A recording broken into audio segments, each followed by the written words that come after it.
Hey everybody, this is D Hunter, bringing another action figure review. Today, we're going to look at the Neca Creepshow Ultimate Creep action figure. Now this is the second Creep figure they've made.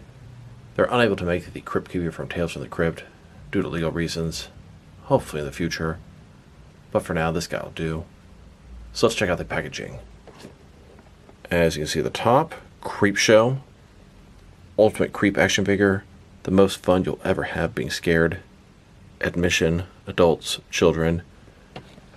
One side of the package, Creepshow. Other side, same thing. At the back, here's the figure. Bunch of different panels, just like a comic. That's what he's based off of, old Creepshow comics. One of NECA's ultimate figures. Window box packaging. Here are the Velcros, I open them up. On the inside, here's the Creep. And then here he is in the package. Bunch of awesome accessories, including a Creepshow comic. So with no further ado, let's open him up. Alright, now that we got this figure out of the package, here he is with all his accessories laid out. He comes with 3 alternate heads, a Creepshow comic, a candle, and a little jack-o'-lantern. But before we take a look at those, let's talk about and check out the actual figure. So this is Creep from the old Creepshow comics. He was always sort of the host there. The Tales from the Crypt TV show was very much based off of the Creepshow comics. This is the second Creep they've made. This one appears to have sculpted hair. The other one had sort of actual hair attached. So let's take a look at him. Starting with his face here. Terrifying, mouth open. It's a rotting human head. Looks like you can see most of the skull there. He's got this cloth soft goods robe on. It's got a bendy wire in the hood. If you pull it back, you can kind of see what I mean. He's got that sculpted hair on the inside. We'll check all the heads out here shortly. Little sort of scarf type thing. Brown, sort of burlap looking. Look at his fingers there. Thin, stretched out. Underneath here, we have rotten corpse legs. Looks like there's articulation there. Overall, pretty cool. Body feels very thin and basic, but you don't really get to see that with the robe on. But I'll tell you, his body is sculpted all the way up to the top. And just a closer look at his face and head sculpt, notice his mouth is shut now. The jaw is articulated.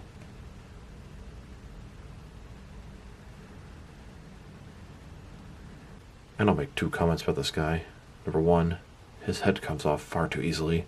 Number 2, he's a pain in the ass to get to stand up. His feet kind of small, just really hard to get it flat just right. My guy's really wanting to fall over. And here's the figure broken down as far as he can go, with all of his removable parts detached. Now let's take a look at his accessories, and let's start off with his heads. So he has a total of 3 different heads. Now they have this sculpted hair. I don't know, I kind of feel like they missed the mark a little bit. Looks a little weird. I mean, I get the effect they're going for. It also makes it fit in the hood, pretty odd. Here's his first head. This is his most normal head and hair. He's got some serious side eyes going on. The jaw is articulated, which is really, really cool. Now, the hair, it just looks kind of dumb on this guy. It does not impress me. And here's his head with the hood down. And here's that first head with the hood on. And now here's his second head. This one's creepy. One of his eyes is missing. One of them sort of falling out.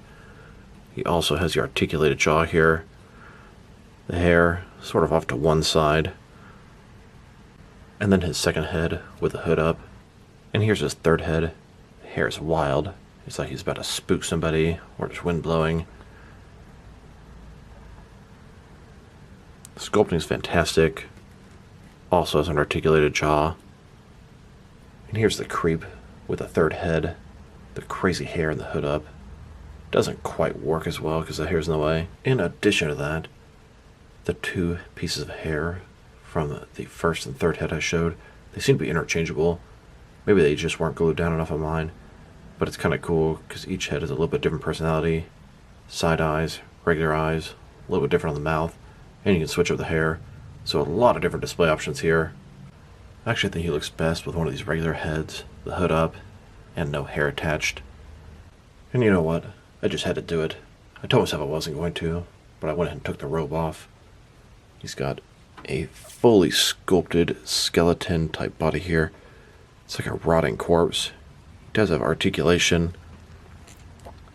Pretty cool. Now it looks kind of whack with the hair.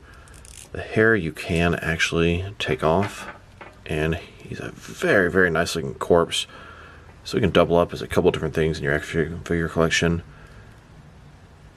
Very pleased with how he looks under here. Surprised I did all this work when you're not going to see it 99% of the time with the robe on. Here's an image of the previous Neca Creep with his robe off. Pretty sure it's the same body. Here's his jack-o'-lantern. Would have been kind of nice to have this around Halloween time. It's a pumpkin, a little stem up top, face carved out. Nice sculpting detail on the pumpkin. Now one cool thing, the top can come open and you can put the candle inside of it. Even has good sculpting detail on the interior of the pumpkin. And here's his candle. It's an old wax candle. Looks pretty good. Flame at the top, candle burned, little metal base. Now let's see if the candle fits inside of the jack-o'-lantern. Looks pretty good. Now here's his final accessory. This is the one I wanted to check out the most. An actual small version of a Creepshow comic. I used to actually have some of these as a kid. They were really fun to read late at night in the dark. As you can see at the top, Creepshow, Tales of Horror. You got the creep coming out of the ground, cemetery. Now it actually opens up, has some comic panels on the inside. Really, really cool effect. Sure, it's just one page, but it's really cool. And you have an advertisement, some more Creepshow comics. Very, very nice. Here's the creep reading this comic. Now his hands are not good for holding an accessory like this. Now they've taken a pretty good look at both the figure and his accessories. Now let's check out his height. From bottom to the top of his head, standing at about 7.2 inches tall, which is going to translate to just over 18 centimeters. Now let's check out his articulation. Starting with his head here, of course, it can rotate from side to side. You can look up and down, pretty good amount. Jaw is articulated. Shoulders on a ball joint, goes out a little bit more than 90 degrees. Up, down, around, all that good stuff. He's got, looks like double jointed elbows. They did the Neca style with that piece in between the bicep and the forearm. Rotation at the top, rotation at the bottom. His wrist can rotate, and it's going to be hinged as well. It's got that ball joint, his torso, rotate around, forward and back. Nothing going on down here. Legs, they really don't go out very far. If you can get it to go underneath there, which is difficult, and you can kind of get to go out about that far. Forward about that much. Back, not at all. Single jointed knees this far with rotation. Then his ankle here, forward and back, tilt, rock, and that's about it. More articulation than I expected, that's for sure. Here's Creepshow sitting at a table, reading his comic book in the dark, reading it by candlelight. And here's a shot I took a few years ago of the previous Neca Creep with a similar type table setting, with his accessories laid out. Now let's check them out, next to some of their action figures, starting off with some of their Neca horror figures.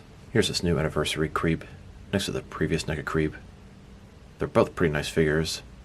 Definitely creepy, no pun intended. The new one has the articulated jaw and a much different robe.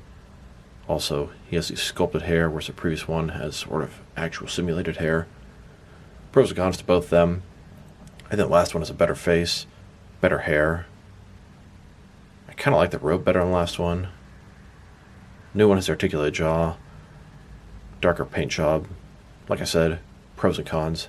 Happy they're considerably different considering I have both of them. Here's the Creep, next to some of the main horror icons out there. These are all from Neca Toys. We have Freddy Krueger, Jason, Michael Myers, and Pinhead. And here he is, next to a few slightly lesser known horror icons. Leatherface, Ghostface Killer, and Jigsaw. Then, next to the Crooked Man and the Pale Man. And now, with some smaller, shorter horror icons, we've got Annabelle, Sam from Trick or Treat, and then Chucky and Tiffany from Child's Play. Here's a Creep, next to several wolf figures from An American Werewolf in London, Then, with some NECA Universal Monster figures, the original horror icons. Here's the Creep, next to an alien from both Alien and Aliens, the sci-fi horror film. Then, next to a couple of NECA Predators from the first and second film, sort of a horror sci-fi action movie. Here's the Creep, next to a McFarlane Candyman. And here he is, next to a couple of Palisades Resident Evil zombie cops. And speaking of NECA horror figures, here he is, next to the NECA Teenage Mutant Ninja Turtles crossover with Universal Monsters line. Now let's check him out, next to some action figures from different various companies, to see how he fits in both scale and style-wise, in case you know which lines you can mix him with. Since he's a NECA figure, they're typically the 7-inch scale. I'm going to start off my comparisons with some of the large action figure lines I collect, and work my way smaller. But first, let's check him out with some of his NECA brothers. In front of you are 5 different action figures, all from NECA Toys, all 7-inch scale. And then, with even some more NECA figures. And here he is, next to the lint trap for my dryer. Looks like I needed to clean this thing off. And now, next to some Jakks Pacific wrestlers. And here he is, next to some DST or Diamond Select toys. Then, next to some McFarlane toys. And here he is, standing with some DC Direct and DC Collectibles figures. Then, with some Mattel wrestling figures. And now, next to some Jazzwares AEW wrestlers. And here he is, next to some Mezco 112 collective figures. Then, next to some Mattel DC Universe Classics and Multiverse figures. And here, with some Mayfix figures. Then, with some Hasbro Marvel Legends. And here he is, next to some SH Figure Arts action figures. And finally, next to some Jazzwares Fortnite figures. So overall, it's a pretty nice figure, but as a whole, I think I prefer the original Creep figure they made, even though this one does have some significant improvements. I don't think I'm as fond of this robe. The head comes off too easily. This guy's very annoying to stand up, and I really feel like with the sculpted hair they missed the mark and it looks bad. That being said, the corpse body underneath looks fantastic. His accessories are really cool, especially that comic. Articulation, it's a little bit limited, but honestly more than I expected. If I were to rate this guy, I think I'm going to give him a 6 out of 10. Just not really a necessary figure, especially if you have the previous one, unless you're a big Creepshow comic fan. So this is D Hunter. Thank you guys for watching this video. If you liked the video, press like below. If you have anything you want to say with the video, add to the comment section.